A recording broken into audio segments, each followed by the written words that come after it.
When your old career gives you lemons, throw in some ice, mix in some vodka, and call it a podcast. From the Mac of All Trades studio in Fairport, and driven by Victor Chrysler Dodge Jeep Ram, it's Billified, the Bill Moran Podcast.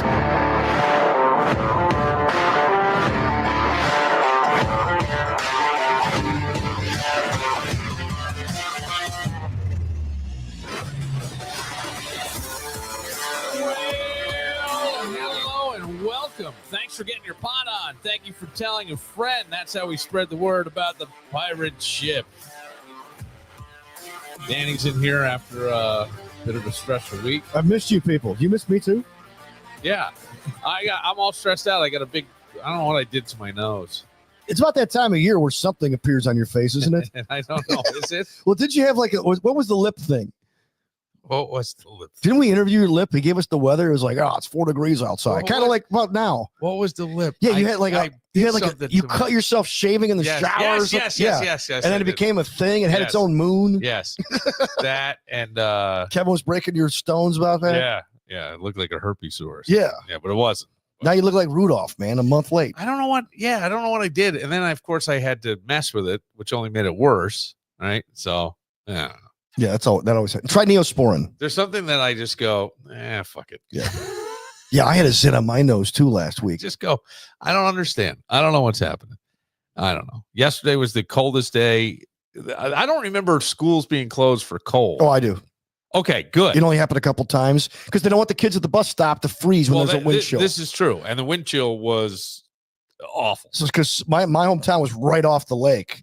It was like the old Cleveland Browns stadium, the dog pound, like the wind whipping in your face. They didn't want kids standing out in the bus. So they canceled it the night before. Like, we don't care if it's snowing. It's going to be 0 degrees out. We're not sending you in. And we were the only, so if our school closed, I'm sure everybody says this story, but if our school closed, everybody in the county closed. Yes. We were the last to close because they needed that money.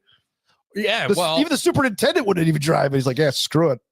Yeah. I mean, I think that it's probably fine. And the kids don't care, I actually was in Southern today, and I go, all right, who got up the latest? I found a kid. He said he got up early to do his homework, and so he was up and then went to bed. I guess he got up at 3 to finish his homework or something. Then found out school was closed. Went to bed at 4:30. And didn't get out of his bed till 6:30 at night. Wow. It's like 14 hours. 14 All right. Hours. There you go. That's how you do it. Saved by the bell. That's how you do it, Danny. But when I worked at WHAM, I was in charge of when the schools called to cancel. They had a special code for each school. And that ice storm, dude, I was in that newsroom like for 8 straight hours. Like the news director wouldn't let me leave. I had to go produce another show. He goes, no, you're not. You're staying right here. I'm like, well, it's not your job to tell me that. He's like, no, I need you, buddy. Buddy, seriously. I don't mean to be mean. I need you. Like, I need you to answer that phone. Because, like, they would call in. And when Greece called, it was over. It was an avalanche of schools. Everybody canceled when Greece canceled. Now, when was this? The ice? 2003. April 3rd, 2003. Okay. Into April 4th. Syracuse was in the Final Four that weekend. Yeah, it was a big deal. And nobody could watch it from home because all the power was out. So everybody had to go out to the bars. So the bars made a killing that night. It was a Monday night. It was April. So the 3rd was a Thursday. The 4th was a Friday. So it had to be like April 7th. Blur. It's a blur to me. And I remember that because it was my birthday weekend. Oh. I couldn't do anything. We were freaking frozen in. The ice storm. Yeah. It's, I don't know. The question is, like, when it's cold like this, how do you stay motivated to keep doing? No, I know that. I know exactly what you're going through. Right. How do you stay motivated? I did more working out this past week than I've done in a long time. Yeah. Well, what is in terms of working out? Well, I know why. Are we allowed to say why? No. Okay. No.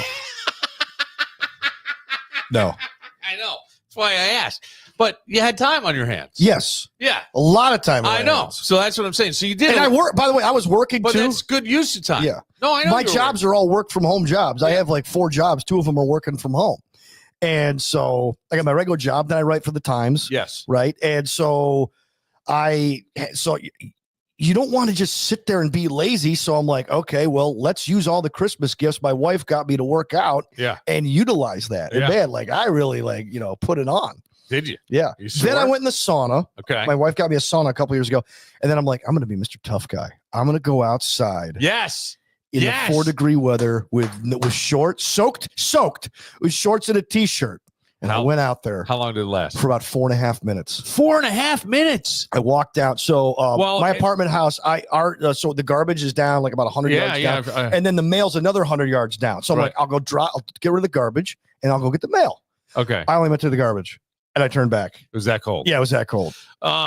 But you were hot when you first entered it. Yes. So that that's no big deal. That gives you a little bit of time. Walk a little further. About 30 seconds, I would think. Maybe less. But then you're like, no, I'm not walking. I'm not walking another 100 yards. I'm going back in the house. I got to tell you, like, I love doing the cold shower in the morning. Mm-hmm. And I hate it. And there are times where you only need it for like 3 minutes. I have a Tabata go off. I'm only doing about a minute and a half right now. But I have a Tabata timer. So it'll count down for, 20 seconds. And then all of a sudden you'll hear beep, beep, beep, work. And sometimes I have to hesitate and go, I'll count another 10 Mississippi to myself, and then I'll dive in there. I try to stay a little longer. But you could start with a warm shower and just end it cold. Yeah, I can't do that because I won't go cold. No, because I did a whole year of cold showers, and it did make a difference in my life. It wakes me up and it makes me feel like I've accomplished something. I can see that. You know what I mean? It gives you that.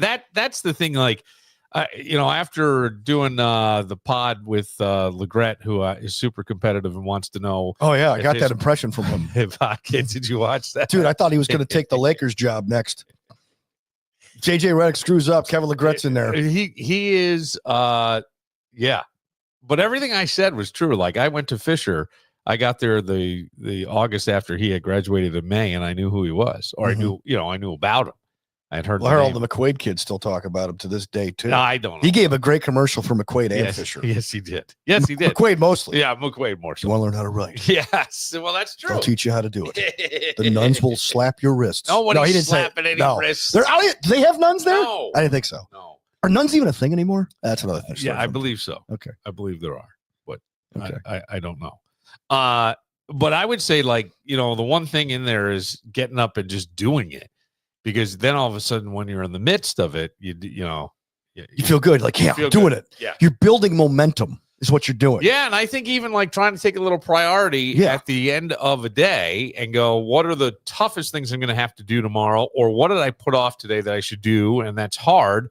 And do that first. And, it's nothing new for anybody, but it was interesting to me to just get those juices fired up again, because you could get complacent. You know what I mean? You could be. There's the winners that get up at 5:30 and they're going, and I'm trying to do that. And then there's as long as you get 8 hours of sleep, though. Well, you can't be getting up at 5:30 in the morning and like sleeping for 4 hours because you'll take years off your life. I already did that. I know, but you don't want to take off any. You could actually add years to your life too. Yeah. So the cold plunge that our friend from the golf course there. Your buddy. You did your wedding there. He sponsored your wedding. He was Merkley, right? So he does the cold plunge. Oh yeah. And his weight loss that's great, but I hear it ages you tremendously. What does the cold plunge? The cold plunge. Get the hell out of here! Where are you hearing this from? I've read it because I was researching doing it because I considered doing it. Number one, it's a pain in the neck. This time of year you could do it. We gotta find out. This year you could. This time of year you could do it, but then in the winter months you have to, or in the summer months, in the spring, in the fall, you have to have ice on hand 24/7. You're making trips to Happy Ice. You're making trips to. No, he's got a. Yeah, but he's got a tub that drops. Yeah, that has the. Or you could go get a tub and fill it with ice, like from BJ's or whatever. But they say that the pros are like, man, you feel great. Yeah. You'll lose weight. Your blood pressure will drop. Yeah. The cons are if you have a heart condition, or you could cause problems. Well, or you'll age quickly. They say you will look 10 years older after about a year of cold plunge. Shut up. 10 years old? Yeah. Who the flip is saying it? I need. Now, I hope not. Listen, I'm hoping wrong because I want to do it, but that's the thing that's holding me back. Hang on. Listen to me. That and my ticker. Listen. Listen to me for a second. We need to find experts. I have a whole list going, and of all the stupid stuff I say. No. I know Kevin's got a list. No. Yeah, on the back of a sheet of lettuce, so I'll never eat it. He's TB 12 ounce. No, what I love I'm you, saying Kev. is I'd love to get like somebody on who would agree with that. I need a cardiologist. I need people with because there was something else I wanted to find out about, and I don't have my notes in front of me, but that I want experts on to verify if this is real or not, or where are we at, or what are the pros and the cons of these things? Right. Because I think there's a lot of good stuff that's coming out. Like, yeah. Okay, so Mel Gibson came out and said, I know guys who took these 3 medications that are totally legal and they've beaten cancer. So I've seen doctors come out and say, well, hang on a second. Yeah. So we really need, like, you have to really do is give someone false hope. I right. mean, right. Maybe it'll work for you. Right. But maybe it wouldn't work for me. Right. So that's the thing. Right. So we gotta you have to balance the doctors with the new information and wonder, okay, who's sponsoring the information? Where is it coming from? Look, Who I'm did not the study? saying that Mel Gibson's going to lie to you. No. Maybe he does know guys like that. But my point would I think he legitimately does. But my point would be, as a doctor who takes, an ethical oath, right, to say, I think you have to come with a, hey man, hold up just a beat here, because that may work for some people. It may. I'm not going to deny that, but please don't say everybody, because it may not work for everybody. Right. And then what do we have? Well, I have a doctor friend who told me, I go like, hey, I'm hearing about everybody taking testosterone. He goes, well, here's what he told me. He goes, listen, don't do it. He goes, in the 90s, estrogen was a big thing for women. Yeah. And they all ended up with, not all of them, but a lot of them ended up with endometrial cancers, right? Yeah, He goes, with testosterone, you'll feel great for about 5 to 10 years. You'll lose all your hair. And then one day of a heart attack, you'll drop dead. I think that's fairly accurate. It's funny you say that, because I just I had a physical and I asked on sort of a whim, and he goes, well, what are you having problems down there? And I go, no, but I go, can't get a boner. Could always be better. A better boner. You want 2 boners. And no, so I just, and I said something. He goes, look, here's the thing. It can speed up things like prostate cancer. Yeah. It's not good for the body.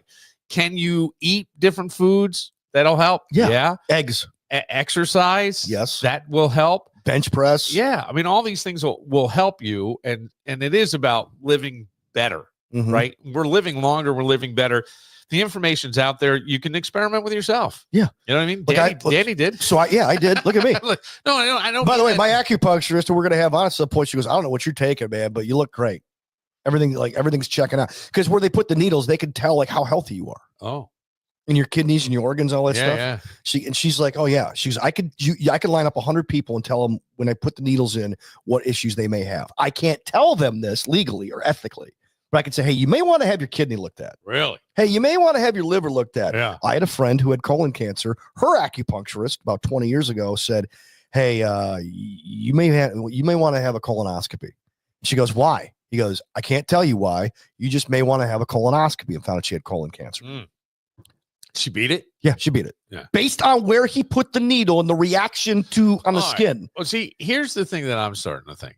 Okay. I think that we look at some of this stuff as voodoo. Right. Or some Eastern medicines, Eastern Snake practices. Oil. Yeah, but even things like, I'm not so sure these other healing methods that people have of energy healing and all aren't beneficial in some way. Yeah. I think frequencies and whatnot. And I think that there's all these things that I think if you go to certain places, they hit you with certain frequencies now, like physical therapy and stuff. I don't know. Just keep your mind open. Here's the problem. Like, do your homework. If you did a Mel Gibson thing, go, well, I don't want to go through chemo or radiation or whatever. I want to be here for my family. I want to be as present as possible. And I don't want my body to diminish in any way.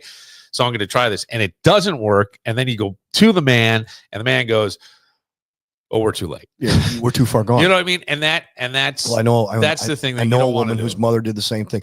I did all the research. I'm just going to do natural healing, and it didn't work.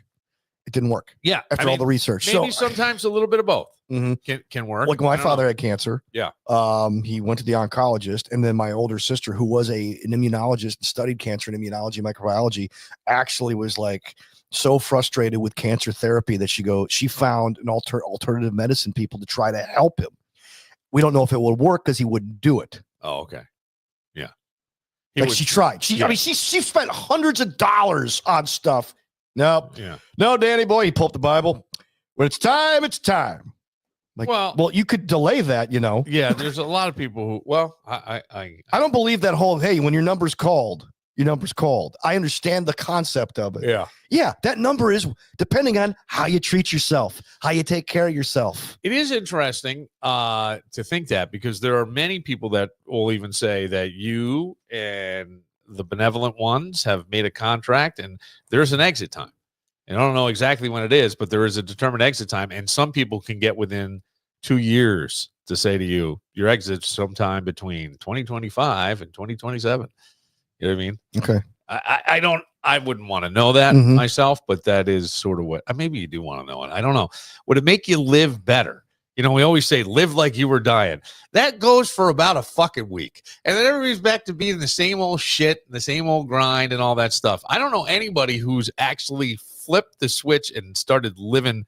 Well, actually, you know what? Do you remember an intern we had, Valerie Del Vecchio, I think was her name? Yeah, Clairvoyant Val. Clairvoyant Val, that's right. Remember she was psychic? Yeah. That was the bit we did. But she, something had happened to her. Was she like in a bad car accident or something? Yeah, she had a car accident long before she met us. Yeah, right. And she told me that she went to every concert. She went to everything because you just never know when it was going to be up. And she really lived. She was living the Tim McGraw song. I think Stephanie Ide. Oh, she's sort of lives that way as well. Greg Connors does. By grabbing everything you can.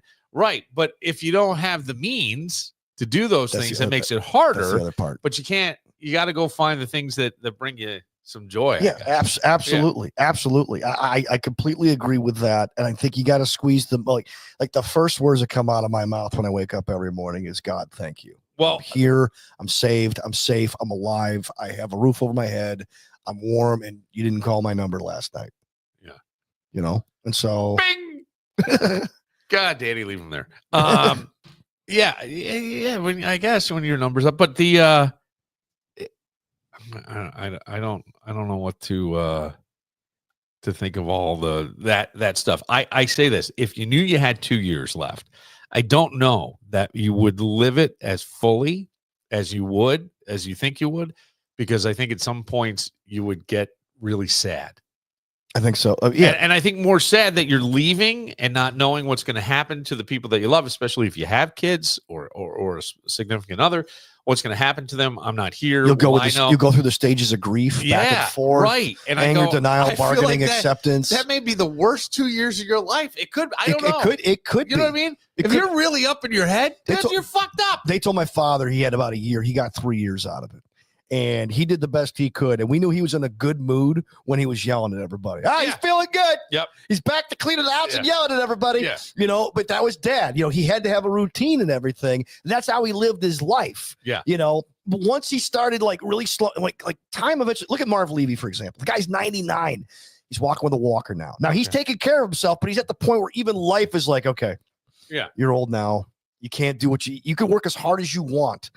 You're not going to be able to go as far as you want. Like he was running marathons in his 80s and stuff, but eventually time does catch up with you. Yeah. So make the most of what you have today. It's a cliche. It sounds ridiculous. We have to work. We have to eat and everything else and take care of each other. But at the same time, make the most of every moment. Realize, hey, we live in America, man.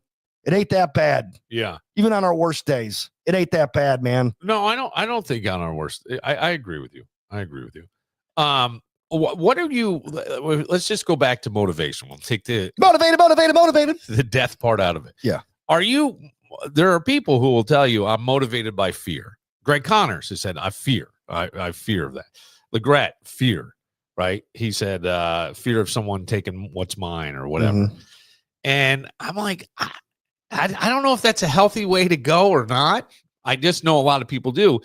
Do you think it's being motivated by fear is okay, or is being motivated by the satisfaction of getting something done? I've never walked in their shoes. I could see why the two of them are motivated by fear, because I get that. I'll say this from my perspective. If you fear God, there's nothing else to fear. If you don't fear God, you'll have God to fear. And everything else. And then fear becomes your motivation because you're the only one doing it, right? Yeah. So, and I'm not saying that's their No, go-to. when I say fear, motivation, I'm using it as a general thing. Like, I think The fear of loss. Fear of loss is a big fear of losing. Yeah, fear of losing and fear of loss is a big motivator. Yeah. For a lot of people. Sure. I don't have that. In a way, I kind of do. That should be like one of those, like if you have an inverted pyramid of motivation, that would be like me to the middle or the bottom, right? Because Okay. I'm not really afraid of losing anything because of the way I lost it all, baby. Well, listen, I've lived in the balls of my you-know-what. I know what it's like to be on Medicaid. I know what it's like to, one time I had a pastor, he thought he was doing me a favor, and he was. He goes, hey, we're going to help out with the food pantry. Can you help me this week? I go, yeah, sure. I showed up. It was just you. It was for me. Yeah. And I didn't know whether to like laugh or cry. And I remember that moment. But I ate good, man. Oh, yeah. Oh, yeah. I ate great. Good. Okay. Food like donates great food. There man. you go. But the point was, I didn't need it. I All right. appreciated what he did, but the point is, I don't ever want to be standing in this place again. I hear you. You know what I'm saying? Yeah. So that can be a motivational factor, but that shouldn't be your sole or your biggest motivator. I always think like I was always hoping that love is your biggest motivator. Well, for all of us, and it's so easy to say and so hard to do yeah, because we always get caught up in the daily trap. I think there's only two things: the love and fear. I think though, when it comes to motivation, sometimes we need these little things, right? So, but goals, the satisfaction of hitting that goal, of lifting a certain amount or dropping a certain amount of weight or getting, something accomplished that you've been really focused on for a while. To me, that's the great thing. And sure, the finish line or the proverbial finish line is great. It's the journey along the way. Yeah. So maybe you're writing a book, it's getting a chapter done or whatever. Yeah. I see. I just don't think you need to have negative. For those of you who don't believe in God or whatever, the key to life Yes. is progress. Yeah. Are you progressing? Or the key to happiness is progress. You keep making progress, you're going to be happy because I'm growing. I'm stacking wins every day. Stack those wins. Stack the wins. Stack the wins every single day, and you will feel fantastic. What did I do today at the end of the day? What am I excited about in my life? What did I do? What did I give back? I got so stressed out I popped a zit. I mean, one thing, if you want to rewire your brain, Billy, and I think I've talked about this before, the one thing that you could do every day is for 1 minute a day, and eventually it'll become 10 minutes and 15 minutes, and you'll be like, holy cow, I thought about this for 20 minutes. Think about how many times people have been grateful to you. That feeling will rewire your brain. And if you can't think of those things, then you need to start helping some people so they can be grateful to you, so you can look back at those and go, yeah, man, I'm a selfish douchebag. I need to help some people. Gee, why did you have to get in my head and say that? Well, dude, you've helped so many people. Dude, you've helped me. You've helped Kevin. You've helped Greg. You've helped Laura. You've helped Stephanie. This podcast has helped a lot of people. You've helped Jameson. He's up here now. That's true. That's a huge win, man. That's a big win. That's a big win. Thank you, Dad. How many times, or when your kid, Jordan, like, thank you, Dad, for paying my college education. Thank you for sweating your balls off in front of a hot microphone. Getting up at 3 o'clock in the morning. Slaving over a hot microphone. Right. I mean, think about all those times people have told you thank you and why, and think about why they thanked you and what you were able to do for them. Not selfishly. I'm telling you, it will rewire your brain. You'll look at life completely differently. You won't worry because when you're thinking about being grateful and gratitude, you can't worry. You can't bitch. You can't complain. No, well, no, you can't. Gratitude is something that I think is great. Well, a belief of a higher power or not. If you just go with a gratitude, I think you'll always feel better. You just do. You just feel better. We'll take a moment. I have a story that I don't know what to think of this, but I thought of you immediately. Uh-oh. No, it's not a bad one. Oh, okay. Oh, no. Not, what that could be one of four things. When I say that, that could be one of four things. What do you think when I say that? Supplements? No. Jesus. It is Jesus related. The Buffalo Bills. No. And anytime I have this word called thoughts. No, it's in the Jesus vein. Okay. But this is weird. We'll get to it right after this.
careful, Danny. Yeah. I always love this song. I did. It's a great song. Yeah. It's true. Every single one of us. That's why I need Jesus. By the way, I miss Michael Hutchins. Such a great voice. Did you ever have that with a woman that just has that look in her eye? Yeah, a couple times. Weapons, sharpened knives, makes you wonder how the other half dies. Remember that Rolling Rock commercial? This guy's explaining Rolling Rock. He goes, the horses winked at me a couple times. Once when I met my ex-wife, and once when I bought a car at a really great value. I think the Rolling Rock horse winked at me when I met my ex-wife too. But she had that look. Look in his eye. Fed on nothing. I don't know. I think I've had. I say too much. Okay. Sometimes I say too much. Yeah. By the way, Michael Hutchins was a great singer. Yeah, I think he was a great He's singer. kind of like There the was a Jim great- Morrison of the generation. Yeah. Not he didn't have the lyrics, but of yeah. he looked like him. Ozzy. He had a deep voice. They've had to replace him like 3 times. Yeah. I always liked this band, but this song, I don't know why I guess I could relate to it. I always liked girls you wouldn't bring home to mom.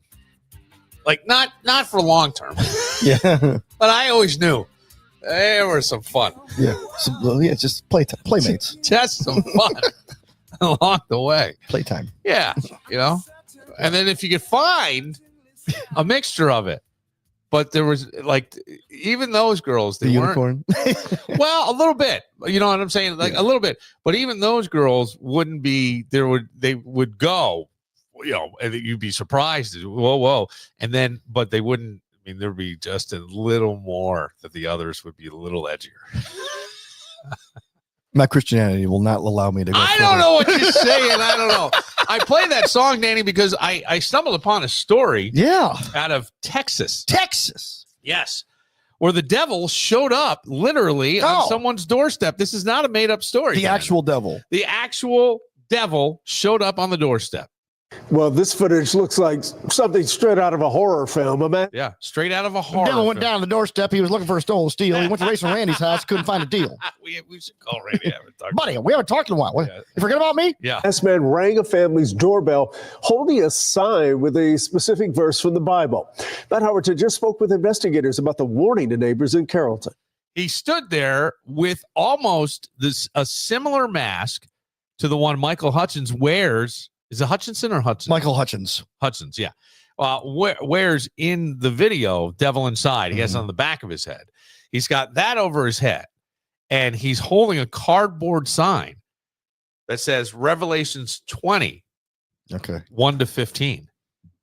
Okay. Ah. You go to the Bible app. No, well,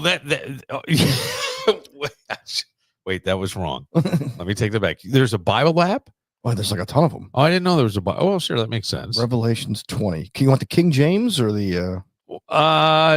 Yeah, whatever. What do you Okay. do? Do you use the NIV? I use the King James. Oh, no. Oh, no. I'm a King James only. King James. I get a lot of crap for that, but you know what? The King James is amazing. There's Okay. so many little nuances. You're not. Can I gonna play find it. this underneath while you do it? Yes. No. And I saw an angel come down from heaven, having the key of the bottomless pit and a great chain in his hand. So this is an angel we're Yeah, talking about. yeah. And he laid hold on the dragon, that old serpent, which is the devil and Satan, and bound him 1,000 years, and cast him into the bottomless pit, and shut him up, and set a seal upon him, that he should deceive the nations no more, till the 1,000 years should be fulfilled. And after that, he must be loosed for a little season. And I saw thrones, and they sat upon them, and judgment was given to them. And I saw the souls of them, John is talking, of them that were beheaded for the witness of Jesus. We're talking after the rapture. Uh-huh. And for the word of God, and which had not worshipped the beast, neither his image, neither had received his mark upon their foreheads or in their hands. And they lived and reigned with Christ 1,000 years, which is on earth, after he returns. But the rest of the dead live not again until the 1,000 years were finished. This is the first resurrection. Blessed and holy is he that hath part in the first resurrection. On such the second death hath no power. That's me, Billy. But they shall be priests of God in Christ, and shall reign with him 1,000 years. And when the 1,000 years are expired, Satan shall be loosed out of his prison, and shall go out to deceive the nations one last time, which are in the four quarters of the earth, Gog and Magog, to gather them together to battle, the number of whom is as the sand of the sea. And they went up on the breadth of the earth and compassed the camp, and you know the rest. Yeah, all right. And eventually Jesus comes back and like, oh, you're done. Okay. So here, some guy is standing on a doorstep of a nice looking home in Dallas, Texas, some suburb, and he's making sure that he's on their Ring doorbell. They don't answer. They may not have been home. I don't even know if they were home. I don't know what time of day. Listen to the rest of the story. When I saw that, I was like, what's the message here? Prophecy? This is the first time we've had anything like. So, of course, this makes it onto the neighborhood next door page, right? Yeah. Like this in this neighborhood. Or prank? It's so weird. That's what folks in this Carrollton neighborhood off of Hebron are trying to figure out. On Saturday night, an unknown man approached a family's doorstep wearing a satanic mask, holding a sign that reads Revelation 20, verses 1 through 15, passages that depict the apocalypse in Christianity and eternal judgment. Followers ascend to heaven, the condemned thrown into a lake of fire. Heavy stuff. I was a little rattled that night, I will say that. The footage shared to Nextdoor, where neighbor Scott Guerin watched it. You know, that's the kind of stuff you would, see at Halloween, but it's got to be scary. And so did Gloria Johns. The man not just approaching the family's front door, he walked behind their home and stood in front of a driveway camera too. We spoke to the homeowners who captured this footage. They filed a police report, but understandably so, they didn't want to do an interview with us because they are on edge. They've lived here for decades, don't know who this person is or what their message means.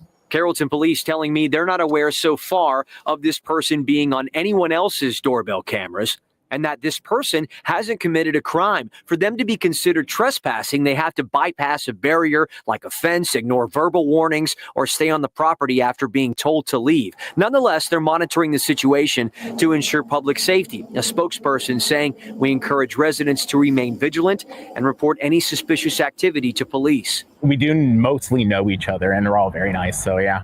After spotting a stranger like this, that's what folks here plan to do. In Carrollton, I'm Matt Howerton. Okay. So what do you say? If that shows up on your doorstep, what are you feeling? That would freak you out a little bit, would it not? Well, I mean, someone's trying to send me a message. Okay. That's the first Clearly thought. a message because they're in the front and in the back. They're not going to anybody else's house. No. I wonder if somebody, let's put it this way. A lot of pastors have these call-in shows, radio shows, and a lot of people call in with their gripes about people, and they'll try to figure out any way to not let someone into heaven. Wait. What? Oh, yeah, it's a true story. Wait a second. Where do I get audio of that? Okay. Next week, I am going to find audio. Okay. And so it's a pastor's call-in show? Yeah, there's a pastor. A lot of them have internet now, and they have their own shows on YouTube and stuff. People will write in, they'll call in with their questions. Just Bible questions. And every once in a while, you get a nut job who's ticked off that his ex-wife was messing around with another dude, and they're both supposedly Christians. So now he wants to search the Bible to figure out a way where they're going to go to hell. And then he'll ask the pastor the question in a way that the pastor's you put the pastor on the spot, and the pastor's like, well, no, that's not necessarily true. In this instance, it sounds to me like a guy who is looking at this family and has seen them and knows the family. They lived there for decades. And is judging this family for something that either happened to him, or he doesn't like their behavior, or he believes he's sending them a message. But you could be if you want to be a real Christian about it, why don't you go knock on their door and tell them about Jesus? It's a lot easier. If you really want to help them, you're trying to scare them. Yeah. And scaring them is not, it might work, but why? Scaring them, or just maybe you're just sort of playing a prank or think it's just funny and they don't know. I'd be looking at the shoes, trying to see. It could be one of those Jim from the Office pranks on Dwight. Absolutely. Absolutely. Absolutely. Maybe this I don't know what the history is, but I don't think this dude expected this to make the news. Well, it's because it freaks you out. But here's the other thing. We see everything now. Yeah. Go back 10 years. I don't think there was Ring doorbell. No. Even 10 years ago. No, actually, no, there were. There were? It was like just 10 All years right, ago. so let's go back 15. Because when I would like campaign for like certain political candidates, I would ring the door and they would answer me like from Puerto Rico. How would your wife react if all of a sudden that was on the doorstep at your house? Oh, she'd come. Wouldn't it freak you out? She would just take care of it herself. She's tough. Oh my! You do not want to. She'd go running after the person. Yeah.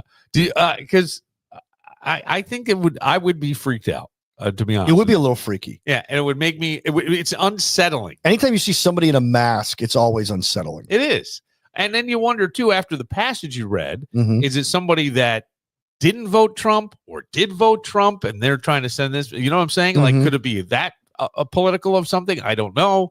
It's weird. If you really want to just fall, if you really want to help these people, you just say, hey, look, man, I've been praying for you. I think, we talked about Jesus and stuff. This guy wanted to send a message. Yeah. This guy wanted to scare somebody. Yeah. And that's not cool. That's not cool. And I don't know what the motivation is. I have no idea. Do you talk know, about motivation? Were you ever scared? Did you ever have anybody try to send you a message like that? Was there anybody who tried to send you a message? Yeah, actually one time. There was? For real? So we have a family friend. Yeah. Not a family friend, a neighbor. My neighbors have a family friend, right? Okay. And this guy apparently was a little cuckoo, and his wife had left him, right? Yeah. And so she was always spending time at my neighbor's house, Okay. which is right next to ours. Yeah. And so he basically found numbers for people that were for their Facebook or whatnot of people who were friends with my neighbors, and basically just stalked all of us thinking we were sleeping with his wife. Oh. And I told my wife, I just got the most random text message from somebody about messing with their girl. I'm like, is that you? I go, what's going on? She goes, I don't recognize the number. And then the next day our neighbor told us, hey, did you get a text? Okay. I'm like, oh, okay. Yeah.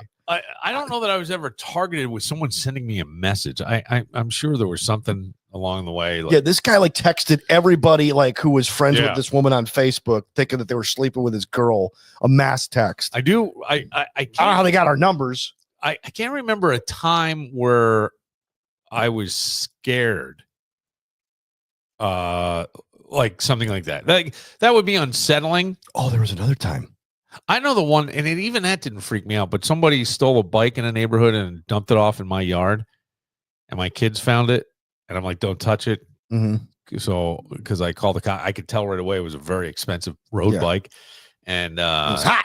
It was a bicycle, yeah, and they left it there, and the guy, the cops are like, "Oh, did your boys take?" I go, "They're 8 and 9. They can't even get on this bike. It's so big." Mm-hmm. Hey, well, let's not. I mean, that's not even basic police work. Come on. Yeah, right. But that didn't. Those things never scared me. I'm trying to think. I'll tell you a time I was scared, and it's stupid. I'm leaving. When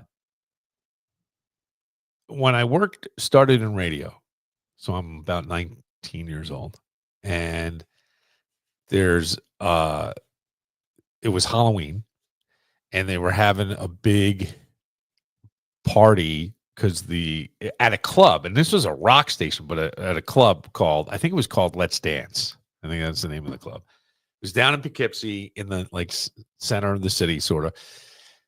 And the station would go there, and I think the guy who produced the morning show was the DJ, a club DJ. He was a club mixing tunes and type shit. And I remember my father never wanted me to go there. He always called it a bucket of blood because there was always fights or shootings or shit. Oh, is that what that means? Okay. Yeah. So it's midnight, and I was going to go down there, and this intern from the morning show, who they called Tommy Potatoes.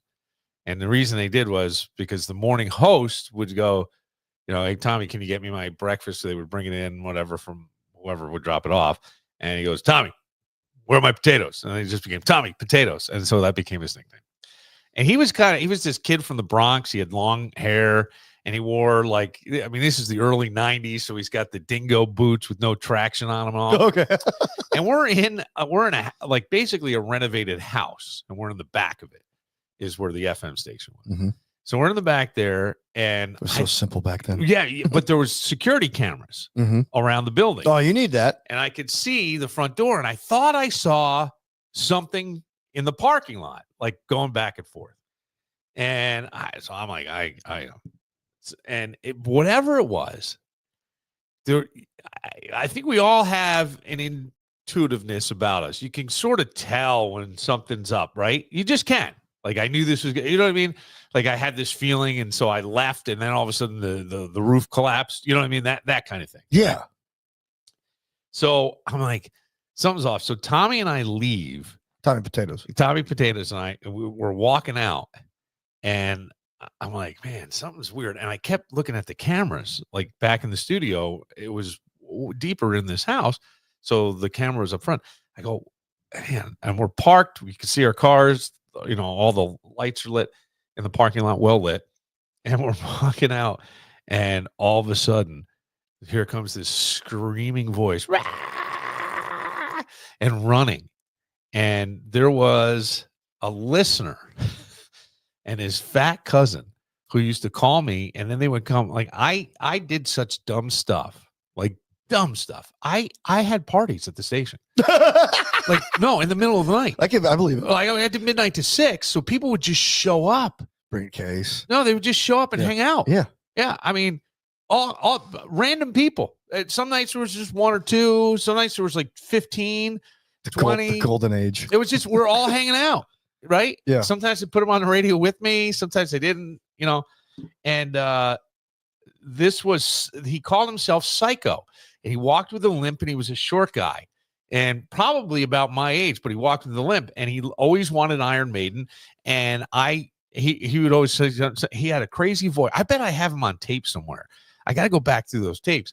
And he would sometimes go, "Hey man, can we come hang out with you?" And I'm like, "Yeah, come on." Who the fuck says that? Right. Me, because I'm a dope. Yeah. And I was like, yeah, I'm bored. Sure. Yeah. I was always bored. I was like, I didn't want to play music. I could get bored in the You middle want of to talk? Yeah. I talked all night long. Mhm. So By the way, that's the perfect time to experiment with talk. Is over. Perfect time, Because there's nobody's keeping score. Nobody's keeping score. They're all going to bed, or they're drunk, or they're Right. You know, who's on Brad the road? Davies told me he used to smoke cigarettes, like doing overnight shifts at Bill Keeler's station in Utica. Oh yeah. Well, he was about your age. Yeah. He's probably doing jock work on the overnights on the weekends. Yeah. And he goes, "Oh yeah," because I used to have people come in the studio. We'd be smoking cigarettes, drinking, having a good time.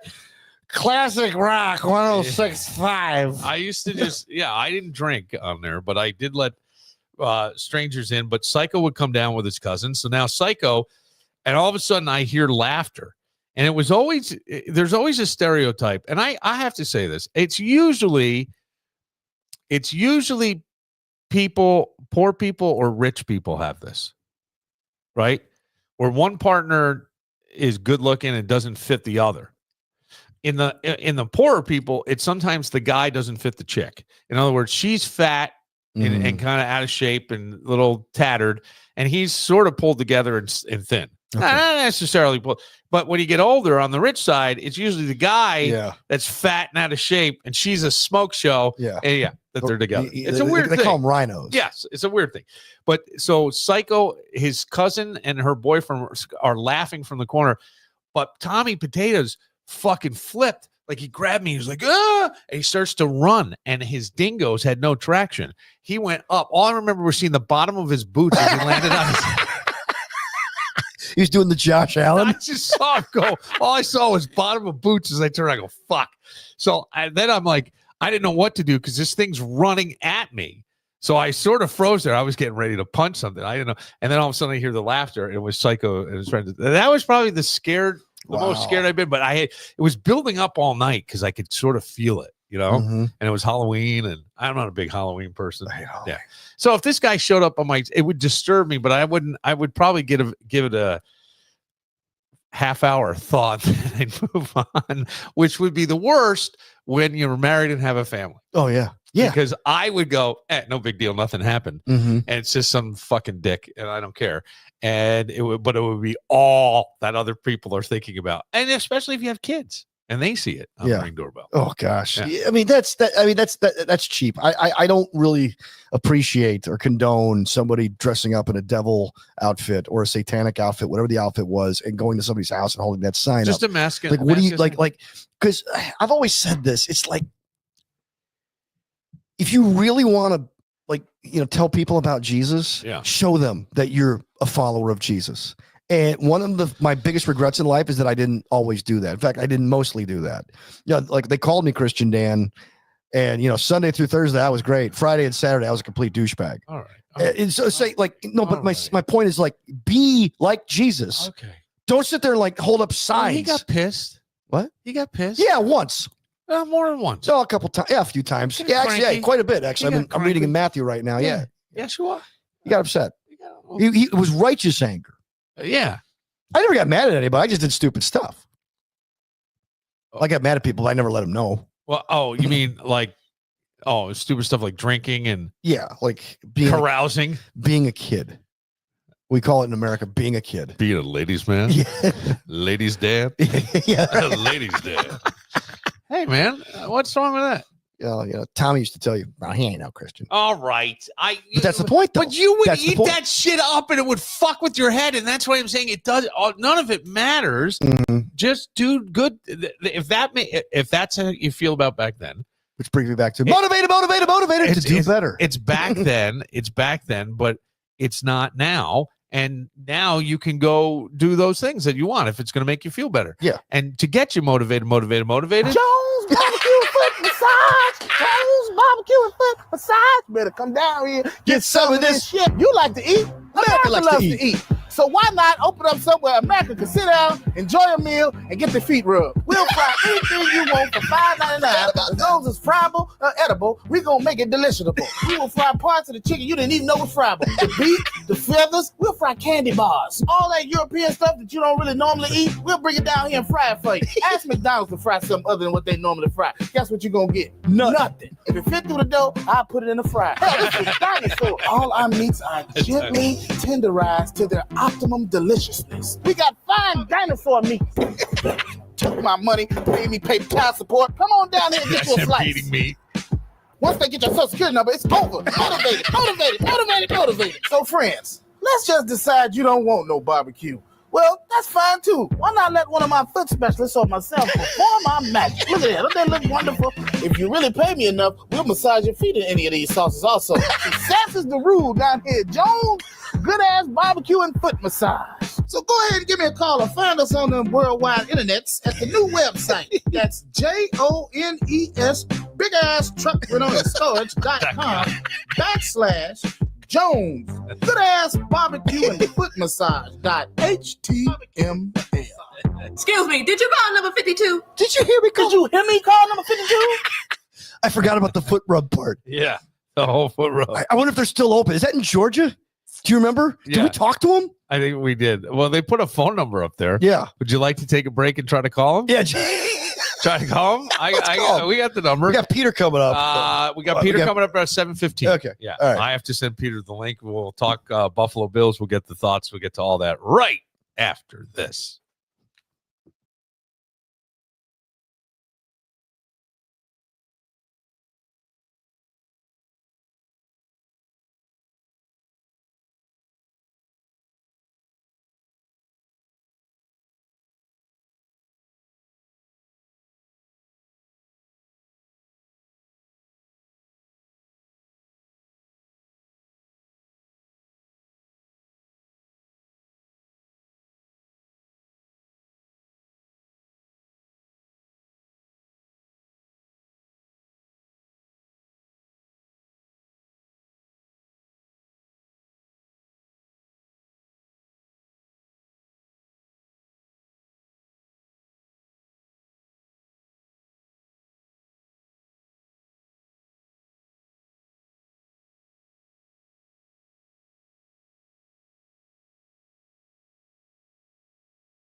Got me on a NXS kick tonight. Great song. I got another one you should play for the last segment, too.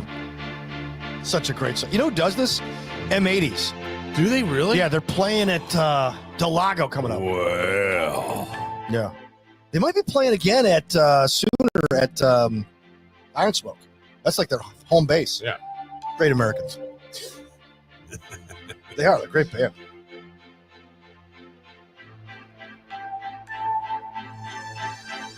I didn't realize the beginning was so long. Maybe I just couldn't hear in the radio version. Yeah.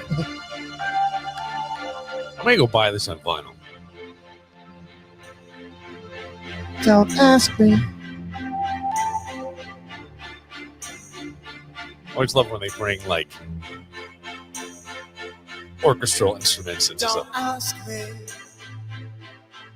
I know it's true. what you know is true. Mm-hmm. Don't have to tell you. I love your precious heart. Yeah, Tyler does a great song. Job with the I song. was standing. You were there. Bill, you were there. You were there. Reminds me of that Chris Farley line. Pete, you were there. I lost my virginity to your daughter. Never tear us apart.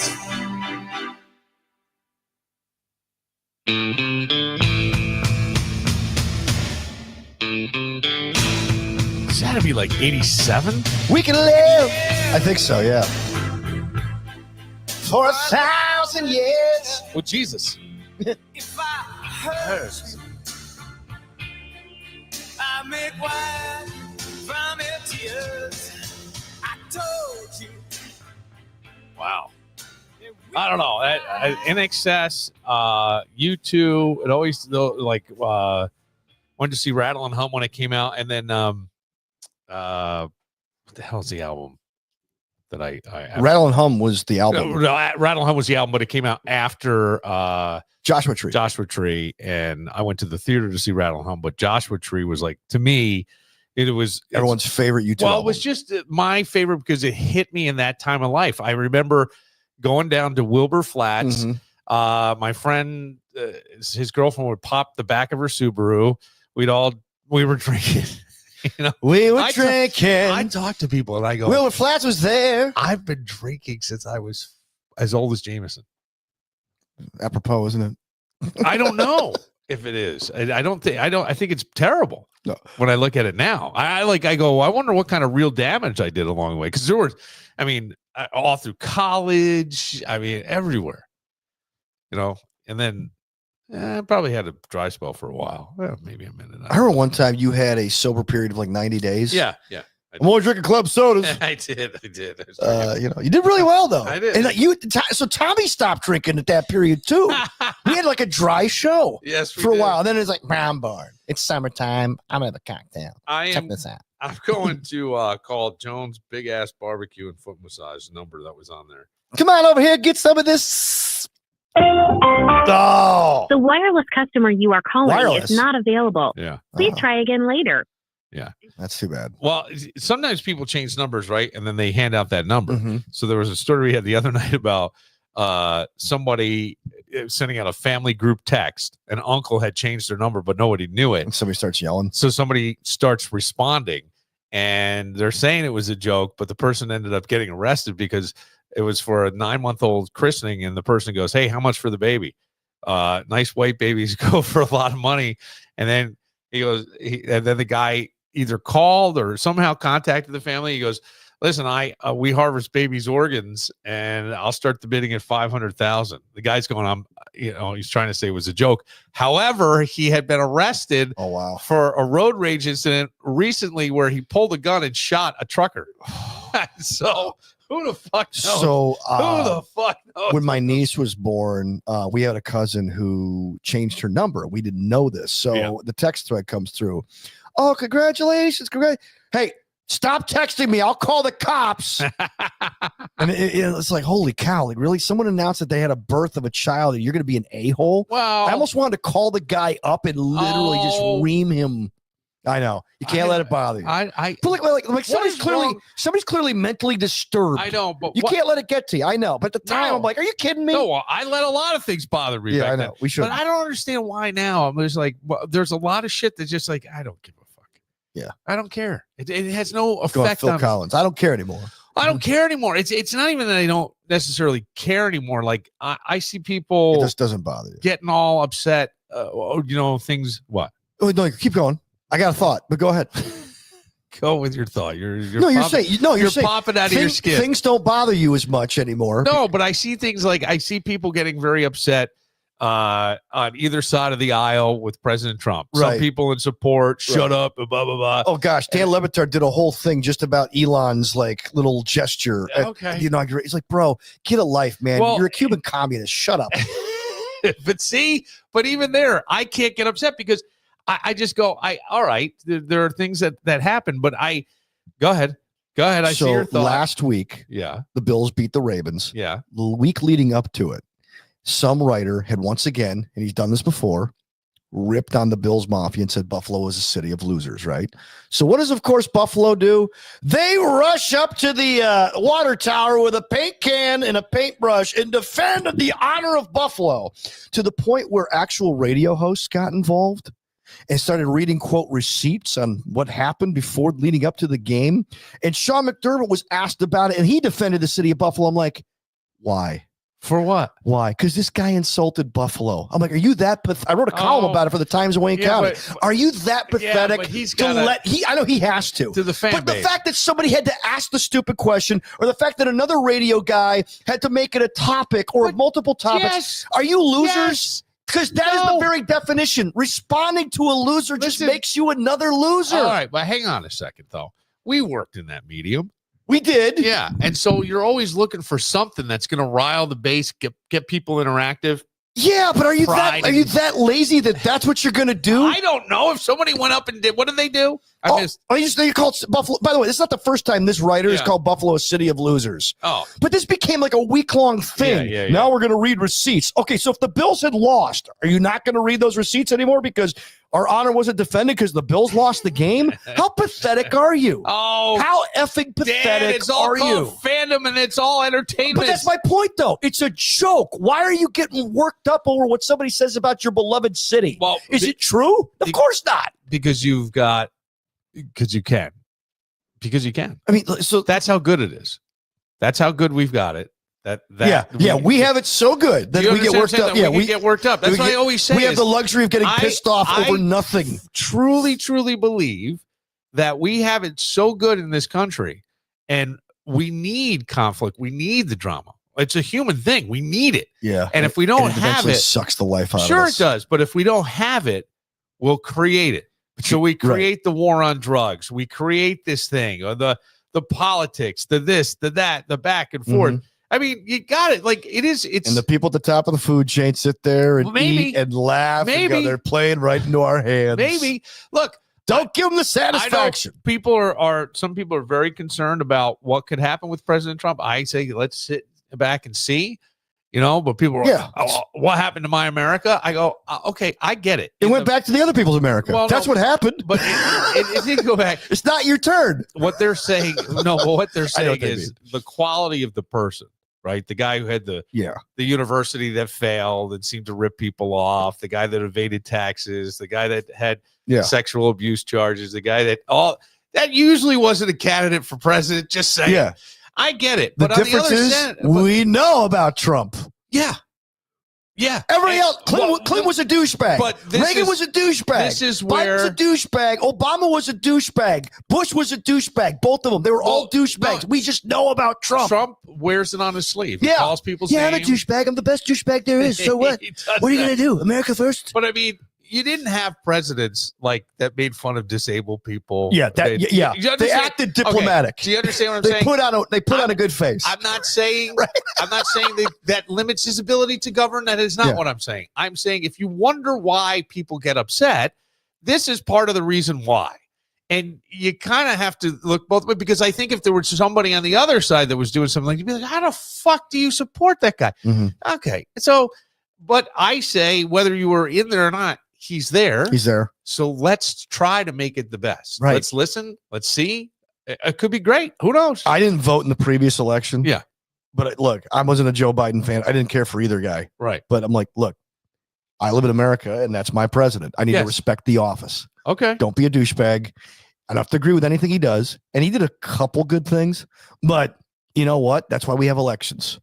Get the new guy in. Well, look. But I've always believed in the Who song, Billy. Won't get fooled again. Okay. Meet the new boss. Same as the old boss. Daddy. But we won't get fooled again. Same as the old boss. We will take a moment. I know we were kind of short here. Oh, I did want to touch on this real quick because I don't know what to think of this. I saw in the news locally that a youth support specialist has been charged with rape. Now, there's a facility. Hang on a second, though, because that's a really, really powerful, loaded word. And I sometimes get nervous. Not nervous. I don't get nervous. But I sometimes think I question it from a more just thinking standpoint. I would say philosophical, but that sounds too big for this situation. But I don't know if that's the right word to use. This person, I believe, is a 35-year-old woman, but I don't know why in my head I have that. And it's an 18-year-old resident. Now, these are facilities. It's a correctional facility, but it has two campuses. It's in Rush, okay? And it has I think I know where this is. 80-bed facility that houses raise the age youth. Okay. So kids that are in there that have done enough stuff, but they're not at the age, right, which they raise the age, so that way they can't go to county jail, right? Right. And then a lower campus that is youth adjudicated prior to the age of 16. So it's like a youth detention center. This person who I could say you had an inappropriate relationship. I'm not sure at 18, and I don't know the mental capacity of the person, but I'm assuming they're always fairly normal, or what we would deem normal, or what do they call it? Not neurodivergent. And is that the word? Yeah. I wouldn't know it. So at 18, I gotta look that up. Right? So it's a Jerica. I'm thinking that's a woman's name. Jeric. Yeah. Jerica was arrested and charged with third-degree rape. That's not the first time we've talked about a Jerica, either on this show or the last show. I remember a name Jerica getting into trouble. Engaged in sexual activity. And I go, boy, because the headline is youth support specialist charged with rape, accused of having inappropriate relationship with a detainee in Rush. Okay, inappropriate relationship. You immediately, my mind immediately goes to guy in a prison. Man and a woman. Or girl, man and a girl, not woman and boy. Or I'm thinking in with a detainee. So I'm going, what's going on here? So this sounds like Danamora. Somebody was having a relationship and they got busted. And since this person is 18, which by the way is, I believe, of the age of consent. So I don't even know how that is the case.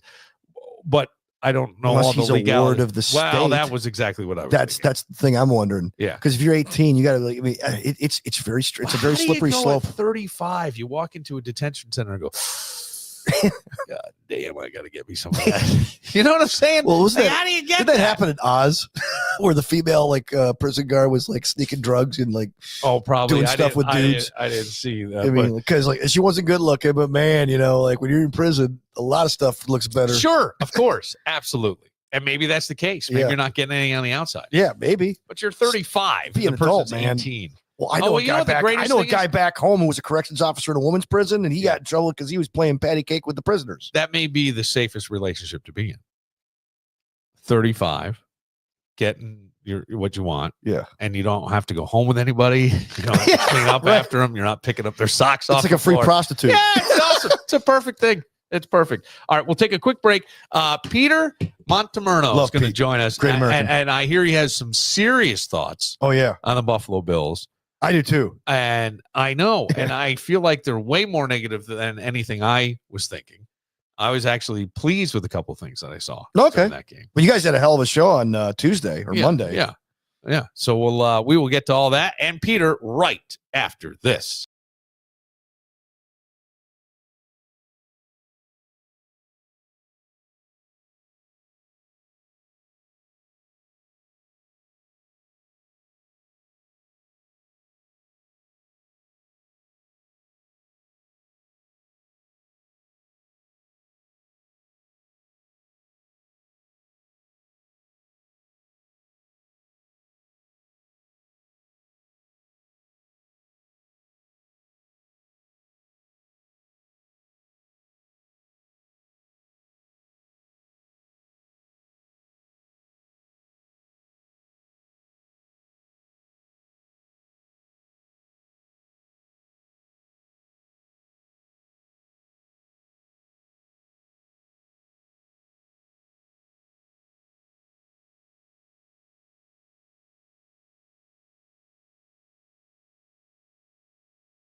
Oasis are the last the greatest hit. I don't know how we got on an excess kick tonight, but I like It's been good. I was lost for a while. Oh, it's all because of that devil song. Attempting to make sense of my aching heart. Just had a wonderful voice. I could just be everything and everyone to you. This life would just be so easy. Not enough time for all that I want for you. Not enough time for every kiss, every touch, and all the nights I want to be inside you. Ooh, yeah. One thing about this song, the Stones would do this. They weren't afraid to add backup singers, female backup singers. You get a little further in the song, there's like female backup singers that really make the song as good as it is. The Beatles never did that. A lot of bands don't do it. Oh, you're saying the Stones, but they didn't cover this, did they? No. The Stones would add backup singers to songs. They weren't afraid to like add like Mary Clayton or whomever. Yeah. A lot of bands won't do that. Oh, because Keith can't sing. That's the problem. All right. We have him waiting patiently over here. Is Peter Montemerno to talk a bit about the Buffalo Bills and what is happening in. I don't know what's going to happen in Orchard Park this weekend, but I'm hoping for the best. Peter, how are you? KC. Good. Did you guys get pardoned this week? Everybody else got pardoned. Did you get pardoned? I got pardoned. I did not get pardoned this week. Oh man. Yeah, I didn't do anything. Kevin got pardoned. It's nice. Yeah. I think the Bills got pardoned. Yeah, they did. They got pardoned. They got pardoned. Because there was a call. I'll say this: there was a call that was very much in favor of the Buffalo Bills. The Coleman call. The Trey White Coleman call. I thought for sure that was definitely. I thought that was going the other way. I really believed it. Yeah. But that was a nice call at the right time, and in they went. That was their biggest offensive play. Yeah. Let that sink in. Yeah. Well, it was tough. It was cold, Danny. It was cold. Yeah. And the ball didn't go well. I don't know. Cold for Baltimore, too. I know. And I kept seeing things like the better team lost. I'd agree with that. At least in that game, I would say the better team lost. But the Bills did everything right. Yes. So, like, they didn't turn the ball over. They didn't make mistakes. Right. And I think that's kind of the key, what it came down to. Hey, I'll take a win as a win. Yeah. Moving on to the AFC Championship. Come on. Let's go. But I'm hearing that Peter, because I thought Peter and Danny is like the little birdie goes, oh, you wait till you hear what Peter has to say. Peter, yeah, you think I'm all I got thoughts. So I thought that when they didn't go for it on 4th and 2.5 and they kicked the field goal, I was actually pleased. I thought, okay. I was pleased. I was.